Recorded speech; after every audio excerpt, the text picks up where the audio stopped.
Eu sou o Lanner, mecânico responsável pela Eletrolânner.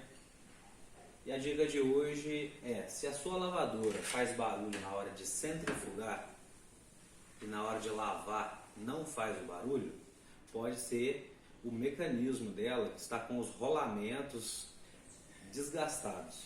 O mecanismo da sua lavadora é essa peça aqui. Ela está completa.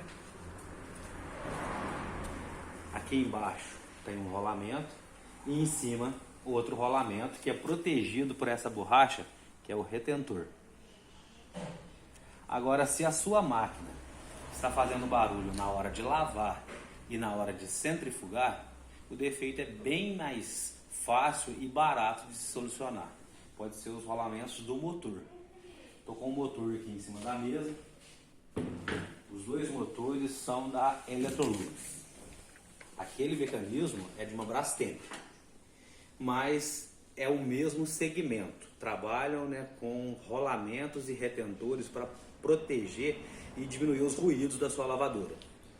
Esse é um motor que está com um rolamento ruim. Eu vou aproximar bastante o celular aqui para ouvir o barulho desse motor quando roda. Vou repetir o barulho. Esse é o motor que está com os rolamentos comprometidos. E esse já é um motor que eu fiz a substituição do rolamento. Eu vou rodar ele aqui e vocês vão ver, ó.